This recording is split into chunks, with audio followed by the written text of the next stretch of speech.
Hey, yo, what's up, everyone? This is Jose Home Cup Jr. Welcome back to the Home Cup Recap, where we talk about things all Home Cup, all day, every day. I'm here with my co-host yet again, driver of the number 17 RFK owner, Vlad Balasuk. What's up? How's it going? Introduce yourself, moron. Man, what's up, man? We're ready to go. So we're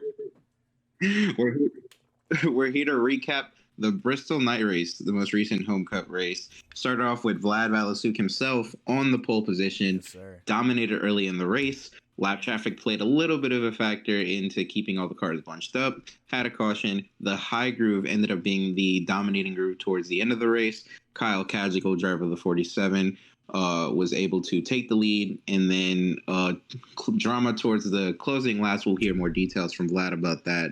Led to a dramatic finish where defending champ Sammy Dimmick got his first win of the season. Let's hear from the driver's perspective, Vlad. Yeah. Thanks, Jose. It was a crazy race. It was a crazy race weekend. Found out that we were gonna be on pole. Super pumped. It's a night race. We're gonna be in the white livery. The inverse fastenal, and it started off really well. I think we led the first, I believe, like 11 laps. 13, I think was the number. Like first 13 laps, we led. Had to scave off a couple competitors. There was a couple of times there where we got scared. Where the high line who. Well, I'll get to the high line in a second, but we really just had to block low and run our race, and the dominance was there early. But then, I think the first instance of when it started to shift a little bit is the low groove just started to kind of fade off a little bit, and I would look in my rear view mirror and I'd look at my race camera, and I would just see Kyle like slowly creeping on the top, and slowly but surely he came and he was there, and then I believe we got a caution, and he was actually in the lead just because of how much that high groove was rolling, and then eventually I got stuck on top. So Kyle, who had been running the high line, was on the bottom, and me, who was running the low line, was stuck on top. So neither of us were able to get as good of a restart, and all chaos ensued. I had the driver of the 23 come, and then he gave me, I think he was meaning to bump me, but I think it was a bad bump, and he kind of put me into the wall a little bit. So that got us a little messed up. And then near the end of the race is when all hell broke loose, because Sammy had hit a bump and run on Kyle, and he was now in first place.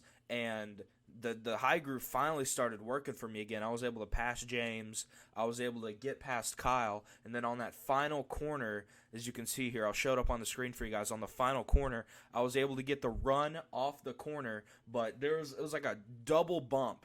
So the 23 bumped the 47, and the 47 bumped the 34 into the corner, which caused Sammy to spin up the racetrack. And as I'm coming off the corner, I think I have this thing won. So I am just pulling it off the corner. I'm full sending it, and then the 34 just slides up ever so slightly into my grill, and then hits me, and then just slides across the finish line sideways with both the 47 and myself in the 17 pushing me. One of the probably the craziest race I've ever been a part of. This is my first full time season. I've definitely witnessed some crazy ones as a team owner, but it was pretty crazy. Just the way that it ended, everything leading up to it, and eventually is a second place finish for myself, and really crazy stuff. Jose, you said you wanted to speak a little bit about Sammy and kind of how the run that he had, defending champion. What did you think about his race?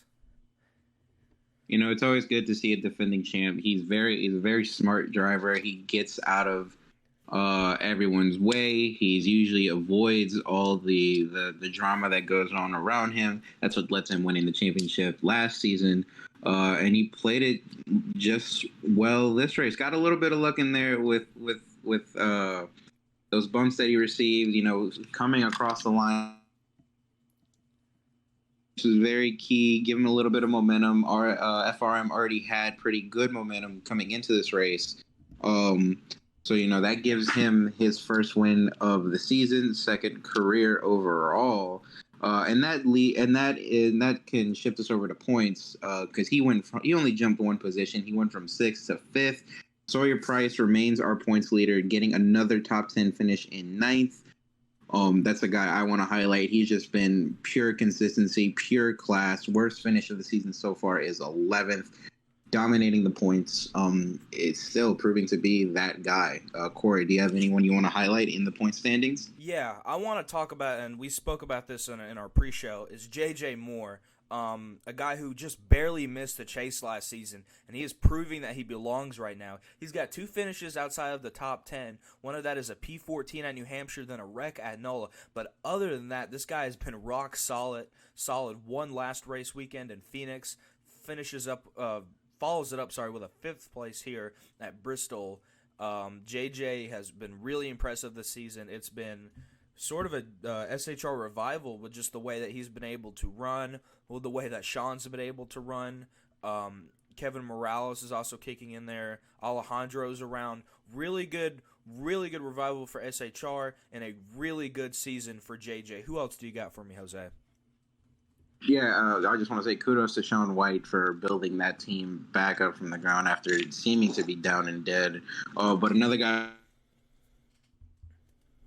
I want to talk about, Ben Elwood. Ever since his transition from Legacy's 84 to the Joe Gibbs 54, it's been pure disaster. He has had 2 terrible finishes, 22nd, 39th, and before that, 2 16th place finishes. He is sunk in the point standings. I think the highest he got was 2nd, and he is now in 10th. It's just real awful what's been happening with that team. Hopefully he can. The growing pains are even worse. He's only plus 29 now. That's a guy I want to highlight that he needs to step it up if he wants to get into the chase with this competitive field that we have coming up. Vlad, you can go now. Yeah, I think that he's sitting P14 right now, and I believe he was sitting P13, so he drops a spot, but that doesn't indicate the type of race that he had, and that's Matt Sheridan in this HMS 48. Now, he's probably the best Hendrick has right now, like we spoke about on the last episode of the Home Cup recap. It was really JRM dominance at Chevy, but the one guy who stuck out is Matt Sheridan, like I just mentioned, in the 48. He has a P17 here, but that is not indicative of his race. He was there all race long and had the claws wave from a tough qualifying position, had a P7 at Phoenix. He's a guy who I think, like you said, Ben Elwood's trending down. I think Matt Sheridan's trending up. He's a guy who can get back into that chase contention. He's there right now, and he's somebody who we're going to watch out for. Who else you got for me, Jose?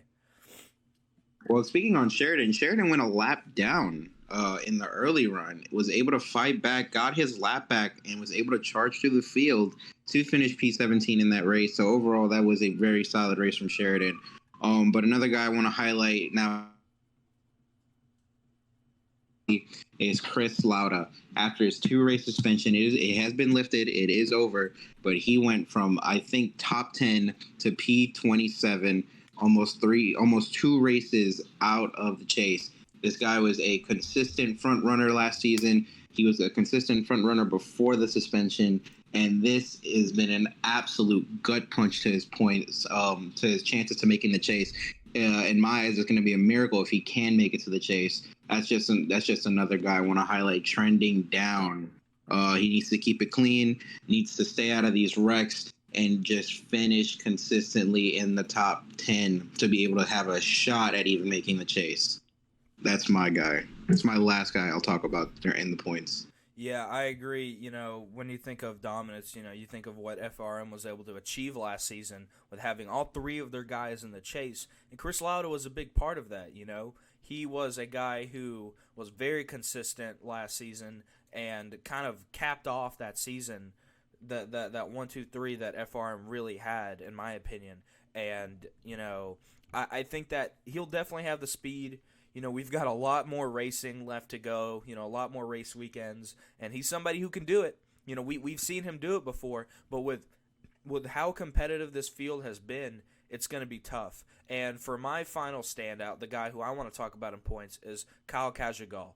And I want to talk about his finish here at Bristol. As I spoke about in my my driver recap, I think that he's a guy who right now is sitting 6th in points, but that's not indicative of where he can be. This guy's a former champion, and he's somebody who can easily climb, a P3, had a wreck at NOLA, but other than that, it's been rock solid. Had the runner-up at Daytona, and he's a guy who I think can keep making noise and can bide his time for yet another championship run, and that's going to end us on points, and we're going to send it back to Jose for our Michigan preview upcoming.